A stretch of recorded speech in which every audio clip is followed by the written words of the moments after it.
జాతీయ ఆహ్వానం జూన్ 20-21 తేదీలో ఇంగ్లాండ్లో సదస్సు ముఖ్య వక్తగా పాల్గొనాలని నిర్వాహకుల విజ్ఞప్తి. నేడు ఆత్మకూరు నుంచి 11 MSME పార్కులను ప్రారంభించిన సీఎం. కార్మికుల సంక్షేమానికి ప్రభుత్వం కట్టుబడి ఉందని వ్యాఖ్య.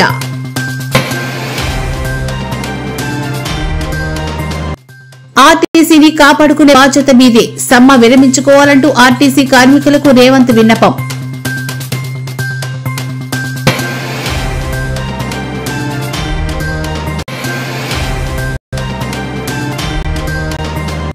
అమరావతిలో ప్రధాని మోదీ సభకు పొంచి ఉన్న వానగండం. అప్రమత్తమైన అధికారులు, నోడల్ ఆఫీసర్ నేతృత్వంలో సమీక్ష. బీఆర్ఎస్ వర్కింగ్ ప్రెసిడెంట్ కేటీఆర్ మరో ప్రతిష్టాత్మక అంతర్జాతీయ వేదికపై ప్రసంగించనున్నారు. జూన్ 20-21 తేదీల్లో ఇంగ్లాండ్లో జరిగే ఆక్స్ఫర్డ్ ఇండియా ఫోరం వార్షిక సదస్సులో ముఖ్య వక్తగా పాల్గొనాలని నిర్వాహకులు ఆయన ప్రత్యేకంగా ఆహ్వానించారు. భారతదేశ ప్రగతి ప్రస్థానం, తెలంగాణలో అమలు చేసిన వినూత్న విధానాలు, సాంకేతికత ఆధారిత అభివృద్ధి నమూనాపై కేటీఆర్ తన అనుభవాలను, ఆలోచనలను పంచుకోనున్నారు.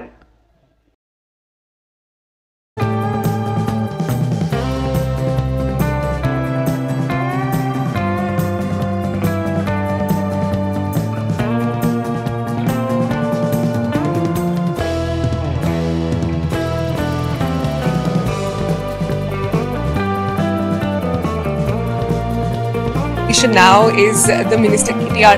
I want to understand from you, sir, we are here at Davos, the big picture really that you see emerging. We see this sort of, one can't help but notice this very sort of healthy competition, if one can say, going on between the states, very close to what the other states are doing as well. What is your pitch? What is it that you want to take away from the WEF this year? Well, Sonal, in fact, my job here is to position my state as a premier gateway for anyone to come and invest in, because my strengths are information technology. In fact, if you look at the top 5 most valued tech companies of the world, all 5 of them without an exception have their second largest bases in the world in my city. Apple, Amazon, Google, Facebook, Microsoft. In fact, Amazon's world's largest campus is in Hyderabad. And I can go on: Uber, Salesforce, Novartis, Micron, Qualcomm, all these large corporates. Yeah, so sector-wise then, life sciences we've discussed already, huge. IT also. EV, a space where we see you evolving more and more. Yes. What can we expect in the coming years? Well, sustainability is a very, very important cause, that our state has been championing. And one of the things we do on the EV space is not just May Day సందర్భంగా శ్రీ పొట్టి శ్రీరాములు నెల్లూరు ఆత్మకూరులో ఏర్పాటు చేసిన కార్యక్రమంలో చంద్రబాబు పాల్గొన్నారు. ఈ సందర్భంగా ఆయన 11 SME పార్కులను ప్రారంభించి రాష్ట్రంలోని కార్మికులు అభివృద్ధి ప్రణాళికపై కీలక వ్యాఖ్యలు చేశారు. నెల్లూరు పాలెంలోని ఎస్టీ కాలనీలోని అంకోజీ ఇంటికి చంద్రబాబు వెళ్లారు. ఎన్టీఆర్ భరోసా పథకం కింద అంకోజీ కూతురు చలంచెల్ల సుస్మితకు ముఖ్యమంత్రి వితంతు పెన్షన్ పంపిణీ చేశారు. అనంతరం ఆ కుటుంబ సభ్యుల సమస్యలను అడిగి తెలుసుకున్నారు.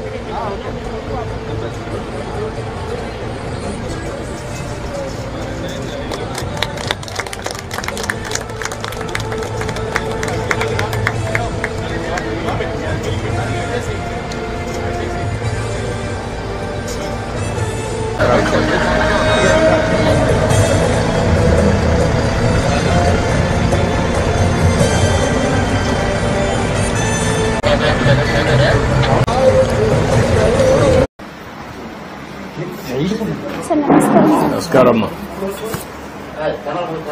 రమ్మా. నీ పేరేంటమ్మా? కూర్చో.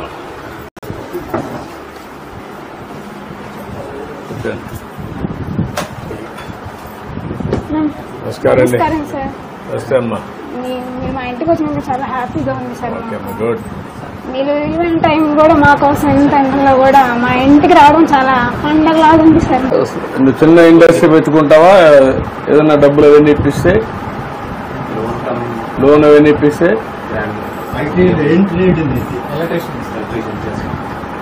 ఎలక్ట్రీషియన్ చేశాడు. మీరు ఇది దాన్ని పిలిపించి మాట్లాడి ఎట్లా చేయాలి వర్కౌట్ చేయండి. అమ్మాయికి 40% ST ఫ్యామిలీ సార్, 40% సబ్సిడీతో సహా వస్తుంది సార్, మిగిలినది లోన్ వస్తుంది.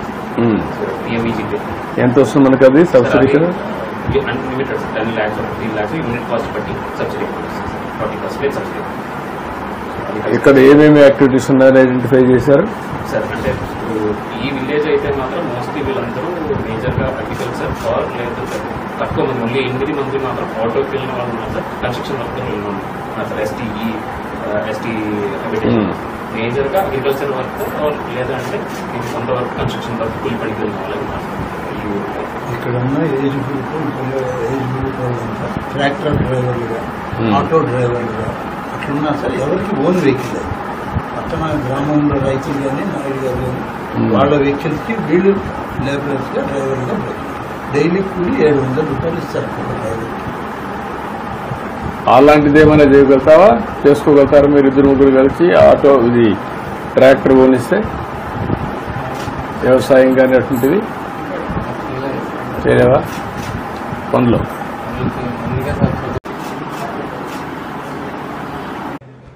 నేను ఈరోజు నారంపేటకు వచ్చాను. వచ్చినప్పుడు ఇక్కడ వాతావరణం చూస్తే మంచి వాతావరణం, ఇండస్ట్రీస్కి అనుకూలమైన వాతావరణం.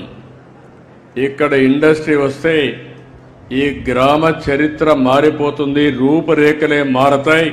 అది చేసే బాధ్యత ఈ ప్రభుత్వాన్ని చెప్పి మరొకసారి అందరికీ విజ్ఞప్తి చేస్తున్నా. ఈరోజు మేడేకి న్యాయం చేయడం కోసం పునరంకితం అవుతాం. ఈ పేదవాళ్ళు ఉన్నారు, 100 రోజులు పని కల్పించే కార్యక్రమానికి శ్రీకారం చుట్టారు. ఇవన్నీ కూడా ఒక చరిత్ర. ఇప్పుడే నేను వెళ్ళొచ్చాను. ఒక భవన నిర్మాణ కార్మికులు మంచి కళ్యాణ మండపం కడతా ఉంటే, కమ్యూనిటీ హాల్ కడతా ఉంటే పోయి చూసి వచ్చాను. వాళ్ళ కష్టాలు అధ్యయనం చేశాను. మంచి మధ్యాహ్నం కూడా ఎండలు విపరీతంగా ఉన్నాయి. ఇక్కడ కూర్చుంటేనే చెమట్లు పడుతున్నాయి. అలాంటప్పుడు అక్కడికి పోయినప్పుడు ఎండలో నిలబడుకొని అందులో కూడా ఏవైతే ఇనుప ఆలోచనను విరమించుకోవాలని ఆయన కార్మిక మేడే ఉత్సవాల వేదికగా రేవంత్ రెడ్డి టీఎస్ఆర్టీసీ కార్మికులకు కీలక విజ్ఞప్తి చేశారు. సంస్థ ఇప్పుడిప్పుడే ఆర్థికంగా కోలుకుంటున్న తరుణంలో సమ్మె ఆలోచనను విరమించుకోవాలని ఆయన కార్మికులను కోరారు. ఆర్టీసీ సంస్థ క్రమంగా లాభాల బాట పడుతోంది. ఇది మీ అందరి సంస్థ, దీనిని కాపాడుకోవాల్సిన బాధ్యత మీపైనే ఉంది అని ఆయన అన్నారు. కార్మికులు పంతాలు పట్టింపులకు పోకుండా సమయం మనం పాటించాలని హితవు పలికారు. మీకు నేను అండగా ఉంటాను అని రేవంత్ రెడ్డి భరోసా ఇచ్చారు. ఆధార్ కార్డు ప్రతి ఒక్కరికి గుర్తింపుగా ఈరోజు ఆధార్ కార్డు తీసుకొచ్చినాం. ఈరోజు భూమికి భూదారు తీసుకొస్తున్నాం. ఆధారు మనిషికి ఎట్లా గుర్తింపో భూమికి కూడా భూదారు నెంబర్ ఇచ్చి ప్రతి కమతానికి ఒక ప్రత్యేకమైన నెంబర్ ఇచ్చి ఆ భూమి యొక్క వివరాలన్నిటి కూడా అందులో పొందుపరిచే విధానాన్ని తెచ్చుకుందాం. ఇంత సాంకేతిక విప్లవం ఉన్నప్పుడు అదో పెద్ద సమస్యనా? ప్రతి భూమిని మెజర్మెంట్ చేసి సరిహద్దులు బాధ్యత మన అందరి మీద ఉన్నది. మీలో ఒకటిగా నేను మాటిస్తున్నా, దానికి సంబంధించిన రిజిస్ట్రేషన్ డాక్యుమెంట్ చేసి కారుణ్య నియామకాలకు సంబంధించి గతంలో ఎన్ని నిబంధనలు ఉండేనో, ఎంత అవినీతి ఉండేనో మీకు తెలుసు.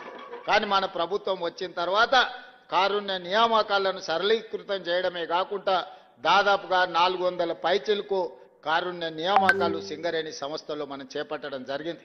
అదేవిధంగా ఆర్టీసీలో కూడా కారుణ్య నియామకాలు జరగకపోతే మా మంత్రి పొన్నం ప్రభాకర్ గారు ప్రభుత్వంతో మాట్లాడి కారుణ్య నియామకాలను ఆర్టీసీలో కూడా చేపట్టడం జరిగింది. ఈ రకంగా ఆర్టీసీ కార్మికులకు అండగా నిలబడడానికి గత 10 రోజులుగా వాళ్ళు చేస్తున్న సమ్మెలో కాంగ్రెస్ పార్టీ కార్యకర్తలు నాయకులం అందరం కూడా భాగస్వాములమై వాళ్ళకు నైతికంగా అదేవిధంగా సమ్మె అకాల వర్షాలు వడగళ్ల వానతో నష్టపోయిన రైతులను ఆదుకోవడంలో ప్రస్తుత ప్రభుత్వం పూర్తిగా విఫలమైందని వినాష్ రెడ్డి విమర్శించారు. పులివెందులలో ఆయన మాట్లాడుతూ ప్రభుత్వం బాధితులకు ఇంతవరకు ఒక్క రూపాయి కూడా సాయం అందించలేదని ఆరోపించారు. 630 మంది రైతులకు పార్టీ తరపున హెక్టారుకు 20,000 రూపాయల చొప్పున ఆర్థిక సాయం అందించేందుకు జగన్ ఆమోదం తెలిపారని వెల్లడించారు. మొత్తం 1.30 కోట్ల డీడీల రూపంలో రైతులకు అందజేస్తామని స్పష్టం చేశారు. 70 మంది రైతులకు హెక్టార్కు 20,000 రూపాయల చొప్పున పార్టీ తరపున ఆర్థిక సహాయం మరి చేసే విధంగా నిర్ణయం తీసుకున్నారు. అదేవిధంగా దానికి సంబంధించిన డీడీలు కూడా ప్రతి రైతు పేరుతో 670 డీడీలు కూడా మరి పంపించడం జరిగింది. ఈ డీడీలన్నీ కూడా రాబోయే రోజుల్లో ఒక వారం వ్యవధిలో ఆ గ్రామ వైఎస్ఆర్ కాంగ్రెస్ పార్టీ నాయకులను వాళ్ళతో పాటు ఆ నష్టపోయిన రైతులను మరి ఆఫీస్కి పిలిపించి ఆ డీడీలందరూ కూడా నష్టపోయిన రైతులకు అందించే కార్యక్రమం కూడా ఒక వారం లోపల ఈ ప్రక్రియ పూర్తి చేస్తాం. ఎందుకంటే దాదాపు 670 మంది రైతులు అందరికీ ఇన్ పర్సెంట్ డీడీలు ఇచ్చే వెరిఫై చేసుకొని డీడీలు ఇవ్వాలి కాబట్టి కొంచెం టైం పడుతుంది. కాబట్టి ఒక వారం రోజుల్లో ఈ ప్రక్రియ కంప్లీట్ చేస్తాం. మరి జగన్మోహన్ రెడ్డి గారు చేసిన ఈ గొప్ప సహాయం దాదాపు 1,14,00,000 మొత్తం 670 మంది రైతులకు గాను వైఎస్ఆర్ కాంగ్రెస్ పార్టీ తరఫున జగన్మోహన్ రెడ్డి గారు 1,14,00,000 రూపాయలు ఆర్థిక సాయం చేస్తా ఉన్నారు. మరి ఖచ్చితంగా ప్రభుత్వం కూడా కళ్ళు తెరవాల్సిన అవసరం ఉంది. రాష్ట్రాన్ని మాజీ ముఖ్యమంత్రి కేసీఆర్ 8.15 లక్షల కోట్ల అప్పుల ఊబిలోకి నెట్టారని, ఆ డబ్బంతా ఎక్కడికి పోయిందో కూడా తెలియడం లేదని ముఖ్యమంత్రి రేవంత్ రెడ్డి తీవ్రంగా విమర్శించారు. హైదరాబాద్లోని రవీంద్ర భారతిలో జరిగిన మేడే వేడుకల్లో ఆయన ఈ వ్యాఖ్యలు చేశారు. కేసీఆర్ ప్రభుత్వం చేసిన అప్పులకు వడ్డీలు చెల్లించడానికే తమ ప్రభుత్వం కొత్తగా 1.58 లక్షల కోట్ల రుణం తీసుకోవాల్సిన పరిస్థితి ఏర్పడిందని ముఖ్యమంత్రి ఆవేదన వ్యక్తం చేశారు. 1/12/2023 నుంచి 28/2/2025 మన ఫిబ్రవరి 28 తారీఖు వరకు లెక్క ఇది నేను చెప్పేది. 1,58,041 కోటి అప్పు తెచ్చినాం అధ్యక్ష. నేను మా ఉప ముఖ్యమంత్రి మా మంత్రివర్గ సభ్యులను కలిసి మేము తెచ్చిన అప్పు. ఇందులో ప్రిన్సిపల్ అమౌంట్ పెయిడ్ అంటే చంద్రశేఖరరావు గారు చేసి పెట్టిన అప్పుకి మేము చెల్లించింది 88,591 కోటి. మళ్ళీ చెప్తున్నా అధ్యక్ష, చంద్రశేఖరరావు గారు తెచ్చిన అప్పులకు అసలు 88,591 కోటి మేము చెల్లించినాం. అదేవిధంగా మిత్తి 1/12/2023 నుంచి 28/2/2025 వరకు 64,768 కోట్ల రూపాయలు మిత్తి చెల్లించినాం అధ్యక్ష. అసలేమో 88,591 కోట్లు, మిత్తి 64,768 కోట్లు, మొత్తం కలిపి సరాసరి 1,53,359 కోట్లు చంద్రశేఖరరావు గారు చేసిన అప్పుకు అసలు మిత్తి కలిపి 15 నెలల్లో మేము చెల్లించినాం అధ్యక్ష. నిక్కరంగా మేము చేసిన అప్పు 4,682. వారు 2,000 కోట్ల అప్పు చేసిండ్రు, లేకపోతే 1,20,000 కోట్ల అప్పు చేసిండ్రు. మా మీద బురద చల్లే ప్రయత్నం చేస్తున్నారు. రాజధాని అమరావతి అభివృద్ధి పనుల పునఃప్రారంభ కార్యక్రమానికి హాజరు కావాలని వైసీపీ అధినేత జగన్ కు రాష్ట్ర ప్రభుత్వం ఆహ్వానం పంపింది. రేపు జరగనున్న ఈ కార్యక్రమానికి ప్రధానమంత్రి నరేంద్ర మోదీ హాజరు కానున్నారు. ప్రభుత్వ ప్రోటోకాల్ అధికారులు నిన్న సాయంత్రం తాడేపల్లిలోని జగన్ నివాసానికి వెళ్లి ఆహ్వాన పత్రికను అందించే ప్రయత్నం చేశారు. ఆ సమయంలో జగన్ ఇంట్లో అందుబాటులో లేకపోవడంతో ఆయన పీఏకే నాగేశ్వరరావు రెడ్డికి ఆహ్వాన పత్రికను అందజేశారు.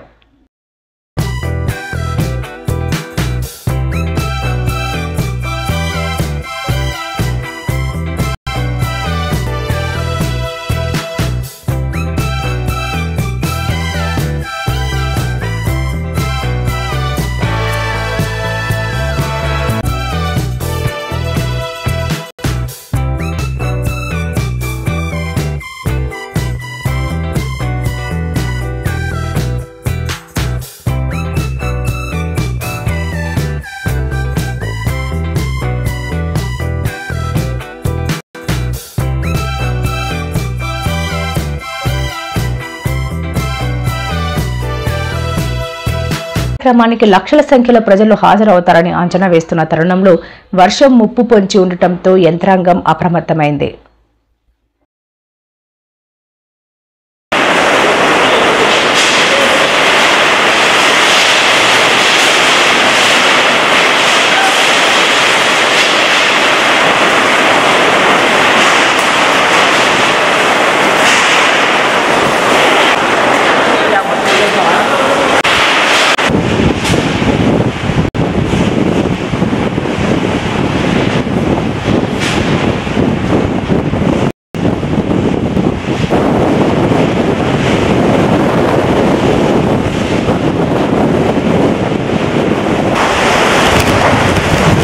ముఖ్యమంత్రి గారు 2015లో అమరావతి రాజధానికి శంకుస్థాపన చేస్తే ఆ స్థలాన్ని మేము సందర్శించాలనుకుంటే అది తప్పట.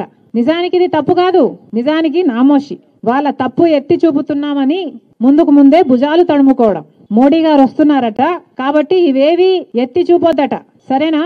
ఆంధ్ర రాష్ట్ర ప్రజలు గత 10 సంవత్సరాలుగా వాళ్ళు బానిసలు కావాలని వాళ్లకు లేకపోయినా వాళ్ళు ఎంచుకున్న నాయకులు బీజేపీకి బానిసలుగా పనిచేశారు కాబట్టి ఆంధ్ర రాష్ట్రం మొత్తం 10 సంవత్సరాలుగా బీజేపీ పార్టీకి బానిసత్వం చేశారు. ఎందుకంటే చంద్రబాబు గారు 2014లో ముఖ్యమంత్రిగా బానిసత్వం చేశారు.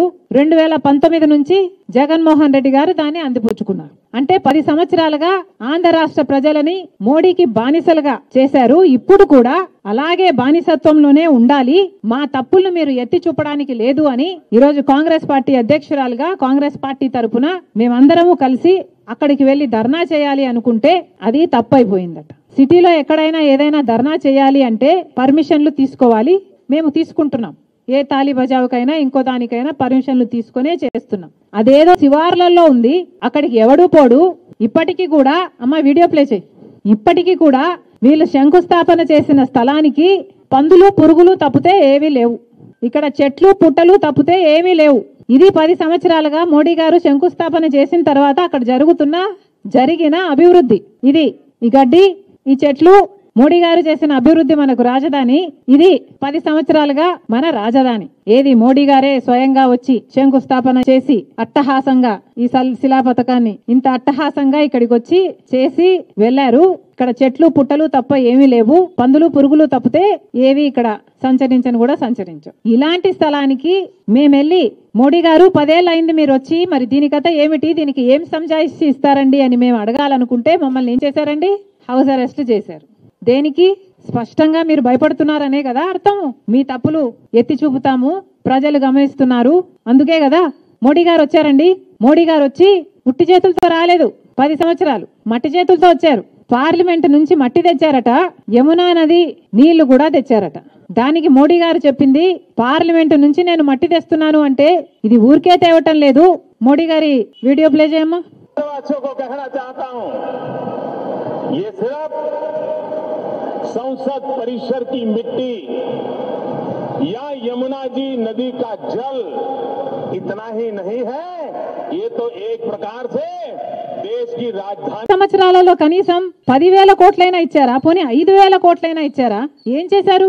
10 సంవత్సరాలుగా ఈ మాటలు చెప్పి శంకుస్థాపన చేసి అన్ని మరచి ఆంధ్ర రాష్ట్రంలో ప్రజలను మోసం చేసి ఇప్పుడు మళ్ళీ ఏ ముఖం పెట్టుకుని వస్తున్నారు మోడీ గారు అని అడుగుతున్నా. 10 సంవత్సరాల క్రితం రాజధాని బాధ్యత అంతా అదే అన్నారు మోడీ గారు, విస్మరించారు, మన నోట్లో మట్టి కొట్టిపోయారు. ఇప్పుడు సున్నం కొట్టడానికి వస్తున్నారా? దేనికి వస్తున్నారు? మోడీ గారు సమాధానం చెప్పాలి. అసలు 10 సంవత్సరాలుగా వెనక్కి తిరిగి చూసుకుంటే 2014లో చంద్రబాబు గారు ముఖ్యమంత్రి అయ్యారు. అమరావతి రాజధాని అని ప్రకటించారు. 33,000 ఎకరాలు రైతుల నుంచి సేకరించారు. మిగతా భూములన్నీ కలిపి 54,000 ఎకరాలు రాజధానికని పక్కన పెట్టారు. దాంట్లో చంద్రబాబు గారి మనుషులేమో రియల్ ఎస్టేట్ మాఫియా ఇష్టం వచ్చినట్టు యథేచ్ఛగా చేసుకున్నారు. చంద్రబాబు గారేమో 3D గ్రాఫిక్స్ చూపించారు, సింగపూర్ ను చేస్తానన్నారు. ఆఖరికి టెంపరరీ బిల్డింగ్లు 3ఓ 4ఓ కట్టారు. తీరా చూస్తే అమరావతికి మోడీ గారు మాటలు చెప్పి పోవడం తప్పితే ₹1 కూడా ఇవ్వలేదు. కాబట్టి చంద్రబాబు గారు తెగదంపులు చేసుకుంటున్నానని చెప్పారు. అసెంబ్లీ సాక్షిగా చంద్రబాబు గారు చెప్పిన మాట మోడీ గారు మనల్ని మోసం చేశారు అని, మనకు ఏమీ మిగల్చకుండా వెళ్లారు అని. ఆఖరికి చంద్రబాబు గారు నేను ప్లాన్స్ పట్టుకొని వెళ్తే కనీసం ఇంట్రెస్ట్ కూడా చూపలేదు మోడీ గారు అన్నారు. బ్రిటిష్ వాళ్ళకి కేంద్రంలో ఉన్న బీజేపీ ప్రభుత్వానికి ఏమీ తేడా లేదు అని చెప్పారు చంద్రబాబు గారు అసెంబ్లీ సాక్షిగా. ఆ తర్వాత 2019లో జగన్మోహన్ రెడ్డి గారు ముఖ్యమంత్రి అయ్యారు. జగన్మోహన్ రెడ్డి గారు ముఖ్యమంత్రి అయినప్పటి నుంచి కూడా ఆయన రాజశేఖర రెడ్డి గారి కొడుకు కంటేగా కూడా మోడీ గారి దత్తపుత్రుడు అనిపించుకోవడంలోనే ఆయన టైం అంతా సరిపోయింది. ఇటువంటి మరెన్నో వీడియోల కోసం మా ఛానల్ ని సబ్స్క్రైబ్ చేయండి.